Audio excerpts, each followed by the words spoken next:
இதோ புதிய இந்தியா பிறந்துருச்சு, டிஜிட்டல் இந்தியா பிறந்துருச்சுன்னு மோடி என்கோ கலராக ரீல் விட்டாலும் இந்தியாவோட ரியாலிட்டி இவங்களுடைய முகத்தெரிய அப்பப்போ கிழிச்சிக்கிட்டே தான் இருக்குது. சமீபத்தில் ட்விட்டரில் ஒரு ஃபோட்டோ ஷேர் ஆகிட்டு இருந்தது.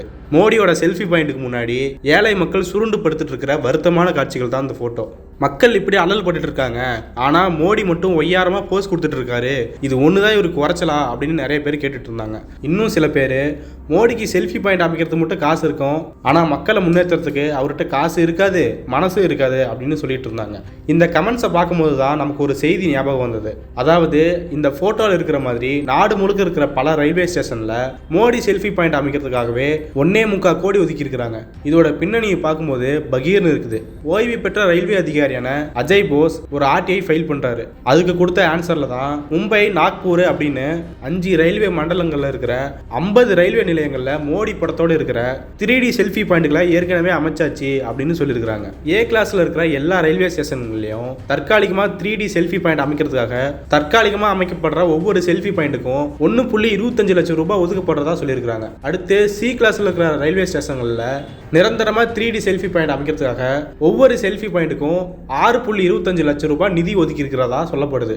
இதை தவிர்த்து இன்னொரு ஆர்டிஐ கேள்விக்கு நாடு முழுக்க இருக்கிற 100 ரயில்வே ஸ்டேஷன்களில் செல்ஃபி பாயிண்ட் அமைக்கப்படும் அப்படின்னு சொல்லியிருக்கிறாங்க. தமிழ்நாட்டில் கூட Trichy, Thanjavur, Thiruvarur, Vellore cantonment station 11 railway ஸ்டேஷன்களில் இந்த 3D செல்ஃபி பாயிண்ட் அமைக்கிறதுக்கு பிளான் இருக்கு அப்படின்னு சொல்லியிருக்கிறாங்க. இதை கண்டிச்சு தான் இது வீண் செலவு அப்படின்னு எதிர்க்கட்சி தலைவர்கள் பலரும் குற்றம் சாட்டியிருந்தாங்க. ஒரு நிரந்தர செல்ஃபி பாயிண்ட்டுக்கு 6.25 லட்சம்னா அந்த காசுல ஒரு பள்ளிக்கூட கட்டடத்தை கட்டலாம். இவங்க ஆள்ற மாநிலத்திலேயாச்சும் பயன்பட்டுருக்கும். தற்காலிகமாக செல்ஃபி பாயிண்ட் அமைக்கிறதுக்கு 1.25 லட்சம், அதை வச்சு 10-15 வீட்டுக்கு டாய்லெட் கட்டலாம். இல்லை இந்த ஃபோட்டோவில் தரையில் படுத்து கிடக்குறாங்களே அந்த ஏழை மக்களுக்காச்சும் ஒரு நிழல் கூடத்தையாச்சும் கட்டி கொடுக்கலாம். ஆனால் இதெல்லாம் மோடி மூலையில் உதிக்கவே உதிக்காது. நான் எதுவுமே பண்ணலைனாலும் என்னை நீங்கள் ப்ரொமோட் பண்ணிக்கிட்டே இருக்கணும், என் மூஞ்சை எல்லாரும் பார்த்துக்கிட்டே இருக்கணும் அப்படிங்கிற ஒரு அடங்காத ஆசை தான் அவருக்கு இருக்கு. தற்காலிகமாக செல்ஃபி பாயிண்ட் அமைச்சு என்ன பண்ண போகிறாங்க? 1.25 லட்சத்துக்கு இதை கட்டிட்டு திரும்பவும் அதை நிரந்தர செல்ஃபி பாயிண்டாக மாத்திரன்னு அதுக்கு தனியாக காசு செலவு பண்ணிட்டு இருக்கணும். அதில் மக்களோட வரி பணம் தான் கரைஞ்சி போகணும். அது சரி, தினமும் 1 லட்சம் ரூபாய் மதிப்பு இருக்கிற கோட் சூட்டை போடுறவருக்கு மக்களோட வரி பணமெல்லாம் எந்த மூலிக்கு? இத்தனைக்கும் அந்த ஃபோட்டோவில் பாருங்களேன், ஏழை மக்களுக்கு 10 கோடி கேஸ் இணைப்பை கொடுத்துட்டாங்களாம். கொடுத்து என்ன பிரயோஜனம்? சிலிண்டர் இருந்தால் தானே.